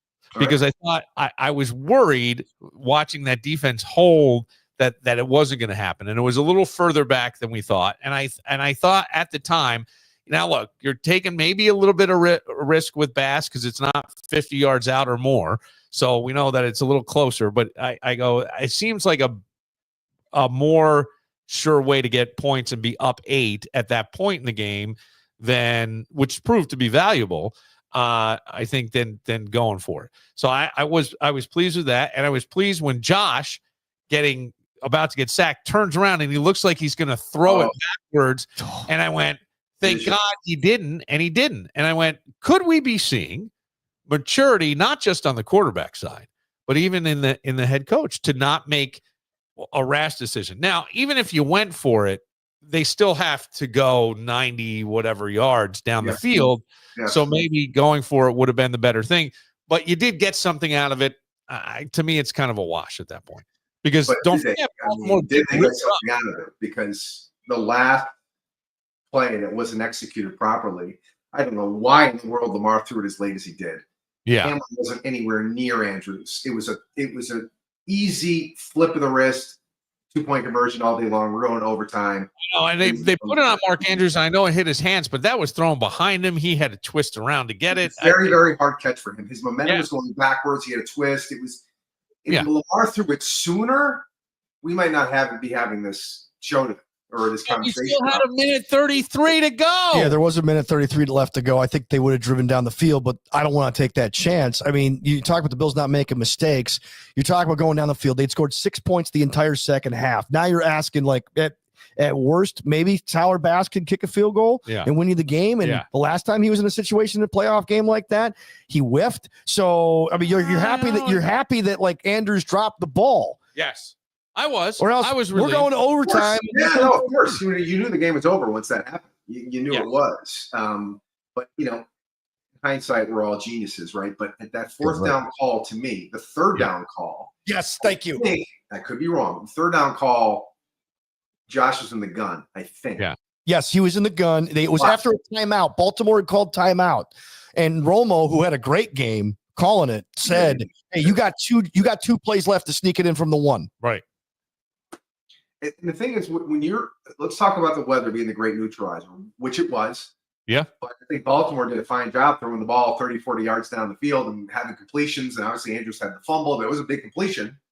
And they had a big touchdown, a 30-plus yard touchdown throw, splitting the safeties down the middle of the field a couple of times. And I look at the weather and I'm thinking, all right, if I'm at the 1 yard line and I don't have to worry about a snap exchange, I don't have to worry about handing the ball off in weather like that. I just take my quarterback and put his head down, which they've done all year at that point of the field in the game twice. Should have done it. Could have been a touchdown. It's not even a conversation afterwards. I don't know why you have him in the gun in weather like that on the 1 yard line. It doesn't make sense to me. You know why? And I'm not, I'm sitting here. I'm not out there coaching, but right here. Why? You know why? They had time to think about it. Yeah, They it's true. time. They make this too hard sometimes. Hey, you know what we ought to do here? Instead of and by the way, the Ravens don't do that with Lamar. They do it with Mark Andrews. And he had a couple of nice sneaks. And with Allen, he's huge. And he could do it. But I mean, the ball was actually, I think, at the 1.5 or the 2. But the point is 2 plays, the game's over. And if you don't get in, they got to go 99 yards. Right. And they have to schedule it. Who was lined up as the fullback, Dan, on third down? I think it was Cook. I'm not sure though. I think it was Cook or Davis. Shakir was lined up as the fullback on third down. Shakir was? Shakir. That's the one thing I remember. I remember texting somebody, why in the world is Shakir on a fullback at third down at the 1 yard line? What how and what? Like you said, thinking about it too much. I don't know why they had that play call in there, because if I have a fullback, if I have an actual fullback in there, now my linebackers are thinking, okay, this is going to be an off tackle. It's going to be an outside zone, inside zone. If I got Shakir the fullback, I'm not worried about him. No. I'm not worried about him maybe coming out of the backfield and catching the pass. Okay, fine. But if you're trying to tip something off or you're trying to confuse or mess with the eye discipline of the defense, that's not the play. That's not where you do it with Shakir there. No. That's not even a push play. He's not going to push down from behind that guy. Come on. No. Yeah, they got too cute. They put their quarterback. I mean, if he wants to push it, that's a lot safer. Like physically, even though you're going in there and getting jammed, at the end of the day, your guys are right there with you. When you had Josh in the shotgun with a yard to go, and he's got to run up and then pitch it back, which he had the sense not to do. Like, you're asking your quarterback basically to get slammed face first down because he's turning around. The intention was for him to either option it back or just run it himself. He chose to option it back and decided to hold on to it. But he turned his back to the defense. He could have been slammed to the ground, busts his shoulder, busts his arm, and then we're screwed. At least with a tush push, he's moving forward. Yeah. I mean, that was just asinine to run that play. Yeah. And I wonder, and I couldn't really tell, and you really can't tell on the film. You don't really know if you're on the field or you're, the coaches that have the play sheet. Were any of those play calls audible at the line of scrimmage? I couldn't tell. I can't remember. The Knox one on third down where Allen, I think it was the first or second drive of the first half or the second half, where Knox got the pass and it was incomplete. I believe that was Allen audibly at the line of scrimmage at midfield, and they went 3 and out, or it was an incomplete pass, and it wasn't a complete pass. He didn't go anywhere. The Ravens sniffed it out. Well, I mean the 2 plays at the end. The 2 third and fourth down. Was there not fourth down, but the third down play, or the second and third, was there an audible? Was there an I don't know. I don't think it's that. Like, why are you in the gun? Why are you in the gun at that point of the field with the weather and everything that's going on? It's snowing heavier, it's sleet, it's not just snow. The ball is slick, it's heavy. A handoff could be, slick, right? Throw could slip out of your hand. There's all these things that you think about. But the biggest problem I had, Bill, with this whole thing is that situational football is handled Monday through Saturday, not Sunday. Yeah. And it didn't feel like they were ready for situational football. That's just my opinion. Well, they did. They end up winning. They do. And a lot of people, prognosticators, like the guys in the, I think it was on CBS. I think most of them had it being a 1-point game with Buffalo winning. Well, and it came down to a 2-point game with Buffalo winning. Now we get back to the AFC Championship game. And again, it's Kansas City. And again, it's in Kansas City. What is the weather supposed to be like there this weekend? I haven't paid any attention. Okay. All right. But it does seem like there's a lot of magic there. Don't forget they're going for something historic in 3 wins in a row. Yeah. But they have to get there.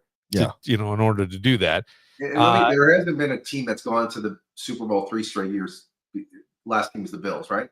Yeah. The Bills are the last team that's the Chiefs went to 3 straight. They went to 3 straight and they lost 1. No, I don't think they went to 3 straight. They didn't. You're right. See, nobody besides the Bills, nobody's gone to the Super Bowl, I think, 3 straight years. Okay. So this would be the first since the Bills, which is kind of ironic. Let that storyline play out. So what are your feelings on this? Because there does seem to be some magic in Travis. I mean, how Travis Kelce always gets open. I'm watching that game and I go, what how did this happen? And we hear a lot about the refs and the favorable. Okay, the game's fast. Memes. Huh? It's funny memes you see of all that. And you feel like every time you turn on a Chiefs game, there's we do. I can say that. I didn't think he was hit at all on the helmet to helmet. I thought the 2 Texan players collided helmets according to the letter of the law, it was a flaggable offense. But can we just apply some common sense here? Aikman, just kind of lost it. And that's when the memes really started coming out, like in the third quarter. People are like, okay, this is getting ridiculous. And the NFL's on notice about it. Does that mean it's going to change? I don't know. I'm not a blame the refs guy. Peter's not a blame the refs guy. Yeah, you really can't. Because the other thing is try to be that guy in the moment. It did look like on TV. I think I went, oh, man, he's going to get the call. And then when they show it in slow motion, but knowing I'm not seeing it in slow motion and the ref isn't either. No. Yeah. So just so you know, it's going to be a high of 39 and a high of 34, a low of 23 all day on Sunday. Partly, it won't be sunny tonight, but it's going to be sunny all day in Kansas City. Okay. Yeah. Okay. So it's cool. Yeah, but I mean, not. Yeah, it's not like was. It's that last weekend. No. Those conditions sound Josh Allen-ish. Do they not? Okay. I mean, I feel like I've always said the Bills don't match up well with the Ravens. They match up well with the Chiefs. Yeah. Talent for talent. They match up better. Well, they're not a smash mouth team, and they're never going to be. And they're not going to accept it on defense. They're not a stalwart defense that's going to stop, guys in 3 yards in a cloud of dust. They are an opportunistic defense. They're going to bend, but they have to force turnovers. If they're going to bend as much as they do, they have to force turnovers, and they did. But you're putting a lot of pressure on your offense if you don't force turnovers. Right. And I think even in the post game, was it Terrell Bernard who said we're just trying to help our quarterback? Mm-hmm. Give him, he does so much for us. We're trying to give back on our side of the ball. Yeah, it's weird though. They have the weirdest stat where they're number 1 in the league, Peter, in takeaways, but they're number 30 in forcing punts. So that tells me the defense is somewhere in the middle. And that's I mean, it's almost like McDermott wants them to play. They play this bend but don't break style, Billy, which means they try to keep everything in front of them. And if you make the offense, your opponent run enough plays, eventually they'll turn the ball over. And it's worked out for the Bills. On the flip side, though, you're asking your offense basically to do the same thing to keep the defense off the field. Yes. And that's like a contradiction in terms. Now, fortunately, Josh Allen this year has had the greatest season ever in protecting the football in terms of touches and turnovers. Like, it's the lowest percentage since the merger, which is ridiculous. But they actually turned, and I said this to Peter, and I don't know how Peter feels about it, but they actually turned Josh Allen into a bit of a game manager to protect the defense. And it's like, you know, you got a gunslinger back there, man. I know you won the game, but holy cow, like you actually shut your offense off in the second half. It felt that way. I mean, it looked that way. I mean, there weren't any, it didn't seem there's much creativity. And it was the game plan to keep the offense off the field for the Ravens? Possibly. Did they work that to perfection? I don't want to say perfection, but you know, the time of possession wasn't egregiously different between both teams. I mean, they did well with the clock. But again, to Danny's point, you get the best quarterback possibly in maybe ever. Possibly. He's a dynastic quarterback. He's not just a franchise quarterback. He's a dynastic quarterback. Unfortunately, there's another dynastic quarterback. His name is Patrick Mahomes. Well, this is sort of the matchup we like to see. I think, you know, I keep seeing memes, all of America rooting for the Everybody's Bills rooting for Buffalo to keep the Kansas City Chiefs out of the Super Bowl. But I think that's a real possibility, Peter. I feel more optimistic about this game than I did the last game. You know, it's funny. 1994 or 1983, 94 game, it was the exact opposite. It was like everybody in the country except for Buffalo was rooting for the Chiefs. Chiefs, right. Montana. Montana and Neil Smith and the whole thing. And now the tables have turned 30 plus years later. 30 years later. Pete, I have a story I've never told you about that game too. My cousins did chase security for that game. They were in charge of the NFL Live team. Who was on the NFL Live team? It was Bob Costas, it was Mike Ditka, and O.J. Simpson. O.J. Simpson's best friend was Marcus Allen. Allen was playing for the Chiefs, and my cousin said he couldn't believe that O.J. was rooting for the Chiefs. Wow. This is 5 months before he killed his wife in Mongolia. CTE. We should have known then, Peter. Clearly, we should have known then. Clearly, CTE. He was rooting for Marcus Allen and the Chiefs. He wasn't rooting for the Bills. Well, it wasn't his team. 4 straight Super Bowls. Eventually, you win, dude. OJ would be leading the parade in Buffalo if they won that Super Bowl. Maybe not. Maybe his life. Maybe he wouldn't have killed his ex-wife. I mean, Peter, are you feeling more optimistic about this game than like? You know what? I am. I am. Me too. I hate to be that. I am optimistic because the matchups. I think they draft to beat the Chiefs. Yeah. I think they don't draft to beat the Ravens. I think the Ravens are a byproduct of success. I think the Chiefs are the team to beat to get to the Super Bowl. Have been for the past however many years. You draft to beat the Chiefs. I think they have the athletes on the defense that would run with the athletes on the Chiefs. Again, they're not smash mouth defense. They don't accept it that way. Baltimore will run it down your throat if they can, and they did. Everybody said how they stopped Travis Henry. No, they didn't stop. In the first half they did, but he got going. He got going just fine. It's so funny because before last week, everybody said the Chiefs' worst nightmare is the Bills worst nightmare is the Ravens, and the Ravens' worst nightmare was the Chiefs, right? So now you got the Bills and the Chiefs in Kansas City. And the funny thing is that last week, if you asked who the best players were on the field, the top 3 would be Henry 1, Justice Hill 2, and then maybe even Lamar. And that wasn't Allen's fault. He was handcuffed by his head coach, not his offensive coordinator, his head coach. And you go into this game and you watch it, and the reason the Bills won is because the MVP, we're presuming that Lamar Jackson's going to win the MVP. The MVP gave you the ball 3 times. And they're like, well, why didn't they run Derrick Henry more? It's like, oh, you have the MVP, and all of a sudden now you don't want the MVP to have the ball in his hands? Pick a lane, guys. I don't think he's going to win the MVP. Oh, I think he is because he won the All-Pro, and typically that precedes the MVP award. I predict a co-MVP, unfortunately. You think it's going to be a tie? Yeah. I think he's going to get the triple clowned. I don't want it. I don't want a tie, but I think we're going to. I don't want a tie, and I would rather see Josh Allen in the Super Bowl and potentially the Super Bowl MVP before the league MVP. I'll tell you what, it may be the kiss of death if Allen actually wins the award and the Bills are in the Super Bowl. It's like, oh no, because the MVP never wins the Super Bowl, right? Other than twice in the last 20 years. Well, maybe right? The night before the game is when they announce it. The Thursday now. They moved it to a Thursday. They wanted to keep it prime time. Yeah, because Saturday night nobody's home. That's true. That's true. I feel good about it, and I don't know. I mean, even Mahomes, wasn't he limping after last week? I'm more thinking. No, he's always like pretending to fake us. That guy, he's always, I don't know. He's a conundrum as it is, but you got to hit him. Yeah, you got to hit him. How about take a penalty? I don't mean hurt him. Just take a late hit. And I'm not saying to try to hurt him, but I'm sorry, that guy, when he gets hit, he gets round. So that was That was when John Thompson was the head coach of Georgetown, going up against, I forget what it was, Villanova or somebody. That's basketball. In big college basketball, he said, I don't care if we foul them. I want you to block every shot they take. It'll get in their heads and they'll be afraid to shoot. Yeah. He goes, I don't care what you have. I don't care how many fouls we have at halftime. We need to get in their freaking heads. And if you get after him and hit him, the problem is, Peter, last year they couldn't get to him. They just never got to him. And I don't even think they got to him earlier this year, maybe a couple times.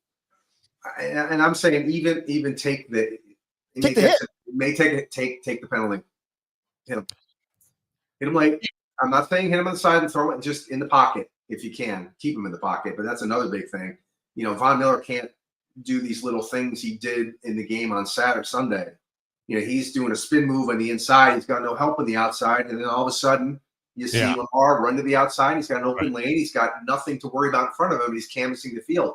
These guys on the edge are so important to this defense on Sunday. Epinesa, Von Miller, whoever else is in there, need to make sure they're rushing outside in. Forget the spin move in the inside, unless you're running a stunt, and then you have outside someone else helping with outside containment. You can't go inside Mahomes. He's too good. And once he gets to the edge, it's over if you don't have anybody supporting the edge on the other side if you're taking an inside route. So they got to be careful with that. No, by the way, if you go back to the 13 seconds game, there's only 3, 6, 9, 12, 13, I think there's 15 guys who are on that team. Allen, Knox, Gilliam, Dawkins, Brown, Milano, Johnson. But here's the ones you want to keep an eye on, Peter. Oliver, Epinesa, and Rousseau. Why? Because they weren't there. Now you got pass rushers, hopefully. Yeah. Pass rushers. You're going to spy this. They will spy Mahomes. I'm sure Milano will be a spy. You got to, with Kelsey, I don't think he's as great as he used to be, but the guy gets open. So you got to have someone jamming him at the line or playing close to his hip pocket, and a lot of man coverage, right? But that's the issue too. If you play man coverage, then you have 5 defensive backs with their back to the quarterback, and that's when Mahomes takes off. So it's tough. Before I ask you for a potential score of this game, I know on the other side of the league, the NFC side, your home is a Lions household, and I was surprised at that game. I was incredibly stunned. Yeah, I really was, and boy, Jalen really kept his cool. Like, if there was some real professionalism. I don't know if it's the 5th year in college or 6th year or whatever, how long he was there, but he's not playing like a rookie. Well, it's also a testament to Dan Quinn and his coaching staff. The game plan they prepared all week gave him confidence to execute. Yeah. And they saw this happening. They visualized it. Guys, don't be surprised. You're going to put up 40 points this week, or at least the offense put up 30-something points, and the defense had a pick 6. But when you see that start to come to fruition, then you're galvanized even more. So I think Dan Quinn, as another D3 guy, played D3. He played defensive end at Salisbury. Oh, wow. Okay. Well, Dan Quinn has done a hell of a job there. Yes, he has. I mean, he has done a hell of a job. But Jerry wants him back. I don't know. Maybe he doesn't. Jerry made a hire, didn't he? Brian Schottenheimer. Can you believe that, Peter? Of course. Are you kidding me? Brian Schottenheimer. Why don't you just bring back Chan Gailey at this point? Brian Schottenheimer couldn't keep an OC job. Maybe he'll be great. Maybe he'll prove you wrong. Oh, gosh. I mean, this is awful. Unless he's a placeholder for Belichick come June 2nd. I don't know if you saw Belichick's contract came out today. And it kind of revealed what we already knew, that before June 1st, the buyout's $12 million. So if Jerry wanted to hire him, he could pay $12 million now, or he could pay $1 million after June 1st. I don't think Jerry. One thing that Russ Brandon told me one time, that when you hear, and maybe I'm naive and I didn't know this when he told me this, but now I know, that when you see contracts out there and the ESPN says 5 years, 50 million, whatever it is, it's not the organization who's releasing that. It's the agent. Yeah. It's always the agent who releases all that. I never knew that. I learned that, 10, 15 years ago. Well, it's a play. It's a play. It's a brag. It's also sending a message to my other clients. Look what I did for this guy. You know what I mean? That kind of thing. Got him a tip jar. Got him a new girlfriend. But Detroit they had a great year. It just really good. The injuries were too much. They lost their best quarterback, second play of the game, broke his arm, friendly fire. You can't recover from that. And then Goff had a bad day. You can't turn the ball over. And that we talked about your top receiver can't be picked off either. I mean, Johnson like pulled out every play out of his, and none of them worked. All those trick plays. And then Goff takes a hit on the interception he throws. I thought for sure he was out. He's going to be Teddy Bridgewater like off a high school team to come play the. I'm like, what happened to Hendrickson? Like or Hendon Hooker or whatever his name was. I thought they had Tennessee, yeah. What happened to him? Did he disappear? I don't know. What do we think in the NFC Championship game? Because you have the Commanders and the Eagles, and I don't think the Eagles are much without Saquon. No, you shut him down. Yeah, that's what I mean. I don't feel like there was. I mean, they're the number 2 seed, and I mean the Rams almost won that game. It was over. Everybody's getting cocky, and then Stafford takes him down the field. Puka Nacua makes an unconscious catch right on the sideline. Next thing you know, they're 10 yards away from winning the game. Right, and that's LA, and they're not an outdoor team, and the whole thing. I don't know. I don't think the Eagles are as. I mean, everybody's saying their defense can change the game and win the game for you. They're pretty good. The defense is pretty good, but I don't see the offense as a juggernaut. Without you shut down Saquon, I don't think Chris wins you that game. I don't think he wins the game. I don't.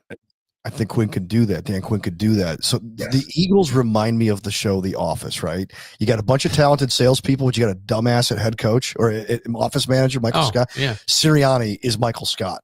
I used to think it was McDermott, but at least McDermott, appears to be buttoned up. Sirianni's not buttoned up at all.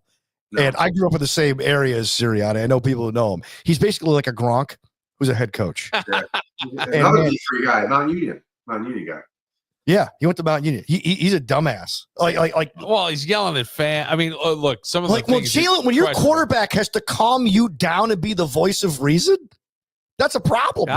I think Washington reminds me of the Giants back in what was it? When they beat the Cowboys the one year, which went into the Super Bowl, and then they won the Super Bowl again to wild card. They remind me of the Giants those 2 years. Washington's dangerous. They are dangerous. Yeah, they are. Yeah. Can you imagine a Bills-Washington rematch? This is exactly what I was thinking. I'd be biting. I'd have no nails left leading up. Well, it doesn't matter who the Bills play. As long as they get there, I'll be a nervous wreck for 2 weeks. If they win on Sunday night, it'll be the longest 2 weeks of my life.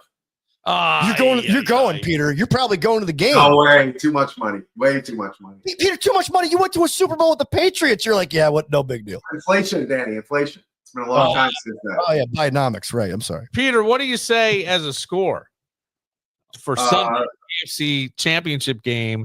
Yeah. The beloved Buffalo Bills against the vaunted Kansas City Chiefs. 38-34 Buffalo. 38-34. Oh, wow. Buffalo. Yeah.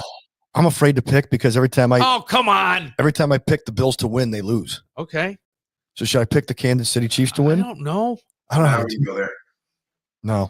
So I'm just going to do the pick. You're not going to I'm not doing. I'm abstaining. No, I'm going to say. That's good. Good for you. I'm abstaining, Peter.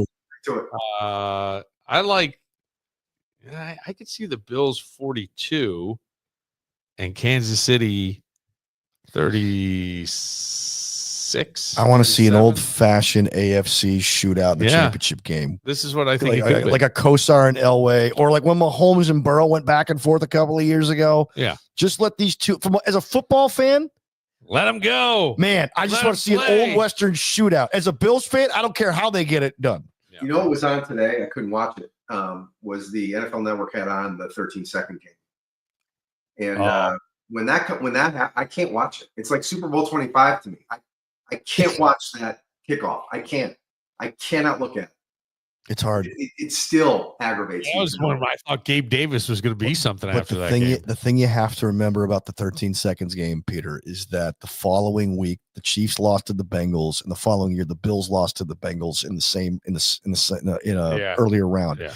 There's no guarantee they would have gotten by Cincinnati, even at home. There's no guarantee, but they would have had Cincinnati at home. But at home, yes. I know. Yeah, but they had Cincinnati at home the following year, but it was. I feel like it was a little bit of a different team. Diggs wasn't an asshole yet.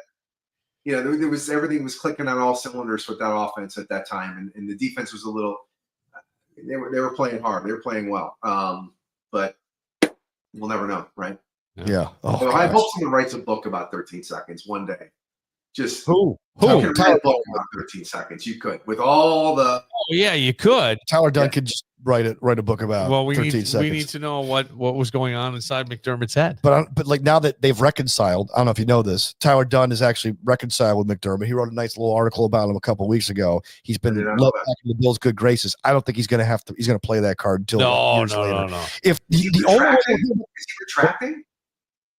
Is he what? Is he retracting what he said? What he wrote? No, not at all. But basically, they sat down and they talked, and Tyler interviewed him, and they wouldn't credential Tyler Dunn for years, and now they've recredentialed him from TD go TD long or golongtd.com rather. Okay. But if the Bills win the Super Bowl, you'll never hear anything about the 13 seconds game again. If they don't win a Super Bowl, you're going to hear about 13 seconds as a chapter in the era of how the heck did this team not win a Super Bowl?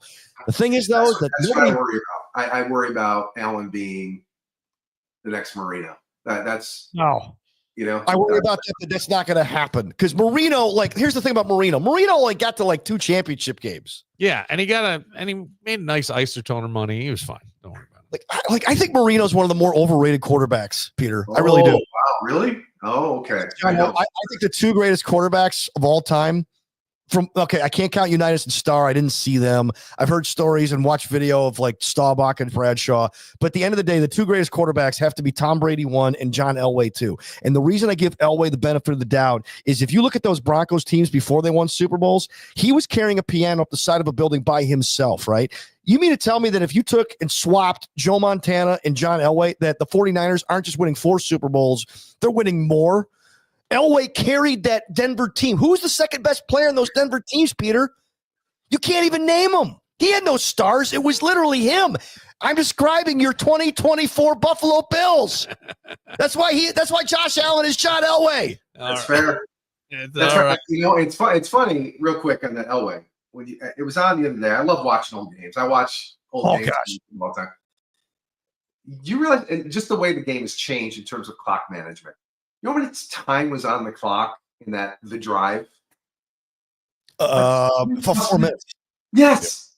Yeah. 3 minutes. Today, that's an eternity. Oh, God. That's like 4 possessions.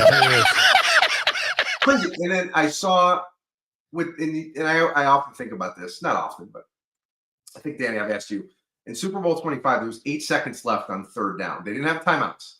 Mm-hmm. Could have run another play. Yeah. They could have run another play and got it closer, sideline route, whatever, with 2 seconds on the clock, maybe 1. But it was 3rd down with 8 seconds left. They could have run another play. I think they kicked the field goal because it was 3rd down, and if Reich had botched the snap, they would have covered it and kicked it again. That's why Levy wanted to kick it with 8 seconds. He didn't want to take a chance. Marv was very conservative. Marv wasn't a good, this is going to sound bad. Marv wasn't an X's and O's guy. He was basically a CEO on the field that kept everybody in line and let his coaches coach and made sure that they didn't make any mistakes. All right. Because at Kansas City, he tried to run the wing T and it was awful. That's why, but he let his coaches coach and he was a CEO. He kept everybody in line and the egos in check, treat everybody like men. Unfortunately, when it came to Super Bowl week, they went out and partied. And it cost them. It caught up with them 4 times. But man, this can't embrace that success till you actually get it. This is going to be a fun. This is going to be a fun game, man. It will be fun. I already know what we're going to talk about, one way or the other. Fire McDermott. He ain't going anywhere. Oh, okay. But I'll say this. I saw a face. I saw Peter's face. I'll say this. If they lose this game and it's his fault, if I were the owner of this team, I'm calling Nick Saban up immediately and be like, dude, I need to win a Super Bowl. He's a guy who gets stuff done. Or Belichick. You see, the thing about Belichick, though, is that now you have to turn everything over to Belichick, and then your franchise will never be the same. I mean, maybe he's they're both in their 70s, but maybe it is Belichick. But Belichick did not leave New England on great terms. I know. I think McDermott gets it. I hope you enjoy the game and have a fantastic menu, and just are smiling ear to ear when it's all done. That's my hope, Peter. That is my hope. And thank you for coming in and breaking it down. And hopefully, Peter, we get next week to either commiserate or celebrate. Definitely that. But I was going to say, hopefully, we have a few more, not just one more. We got to have Peter and Greg on at the same time. Oh, God. Yeah. Somebody bring the tissues if they lose. Bring the floaties. You're going to get floated. Yeah. Get your swimmies. All right, Peter, thank you. All right, guys. See you later. There he goes. Peter wants some. Pretty good. If you're looking for a fun place to watch the game, I would say BTB. Now, look, dry January, a lot of people doing it. They have a great mocktail menu. They also have NAs, but their happy hour is the longest. They're the most generous happy hour ever. It begins at 11 o'clock in the morning every day and ends at 6 o'clock at night. Happy hour never ends. Yeah. But there'll be specials during the game. The food is fantastic. Everything from the burgers to the wood-fired pizzas, the shareables. They got steak. It's all right there. Put it this way, you got a new stadium coming in. Yeah. You know, those luxury boxes that they're going to build. You're going to get a luxury box experience of a Bills game at BTB. Really, really good. You get all the great food. You get all the great drink specials. You get the songs played at halftime and during, after the touchdowns. You get like Mr. Brightside playing. It's like being at the stadium in a luxury box. Get all the TVs. It really is a great place to watch any game, really. Yeah, any game. Unless you're a Cowboys fan. It'll be packed. So I would suggest this. If you're on the fence, get off of it and make a reservation. Yes. Call BTB or go to btbroc.com and you can find all their number and information. Well, last game, they had people showing up at 10 o'clock. Yeah. Like showing up for brunch and they stayed like the whole time. Right. Yeah. Lock it in. Lock it in now. Lock it in and lock it in. Danny, it's an exciting time, buddy. Woo! Yeah. Could be a good day, good week for Danny. Good 2 weeks coming up. It could be. Yeah. We'll make up for this past week. Sorry you had a bad week. Wow, it's no big deal. Boppity boopity. You're still in America, Danny. That's right, still in America. That's I got a wife who loves me. I got people like you. I got friends. I have Jesus. What do I have to worry about? Absolutely nothing. For Dan Barillo, for Peter Montemerno, I'm Bill Moran. We'll see you Monday. Up on the interstate. See, they were looking for a Cadillac with Tennessee plate.